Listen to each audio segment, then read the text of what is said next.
I used to use color a lot in my work. In fact, it used to be, like, pretty psychedelic.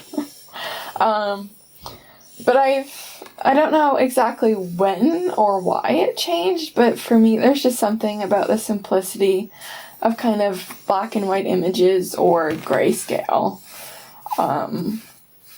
that just pack a little bit more of a punch because they're a little bit more graphic. So if you screw up, you kind of have to figure out a way to fix it, or you have to scrap the entire thing. But there's something of the immediacy of making a mark and it being there, and there's nothing you can do except for work with it. So it's kind of like it's a challenge.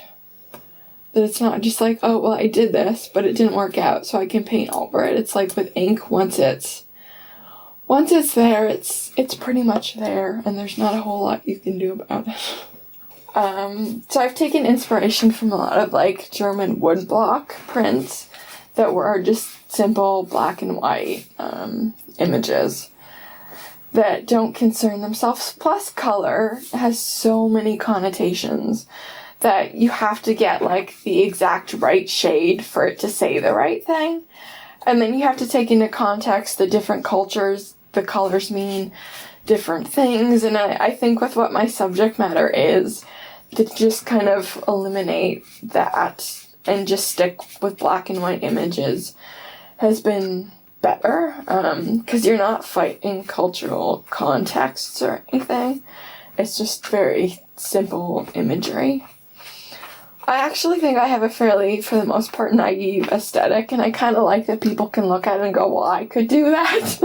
I mean, it does take skill and it does take effort, but there's something about the fact that images are themselves so simple, but it's taken a lot of education and a lot of thought and a lot of process for me to be able to get them to look as simple as they do.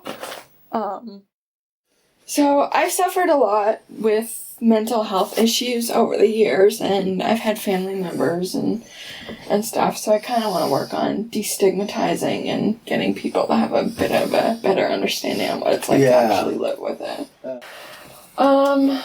Most of my stuff is politically or socially based. It has an undertone of that.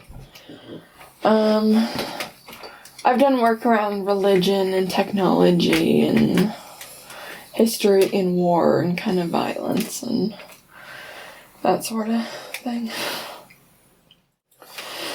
I mean, I do some stuff that's a little bit more whimsical and cheerful, but I think art should be used.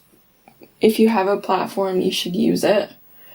So I don't really just want to make pretty things. I want to make things that say something.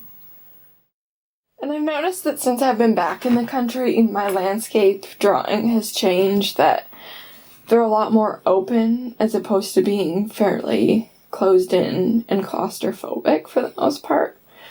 So the longer I've been here, the more I feel like I need there to be space in the work, that it's not just like crammed full and claustrophobic, but there's actually some breathing room, which I found to be interesting.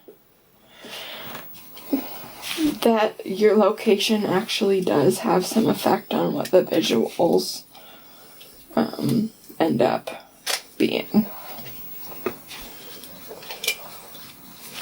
It has to be approachable, but at the same time, there's got to be something a little bit more to it. But I kind of like the notion that people look at it and go, well, I could do that, and you're like, really, you couldn't?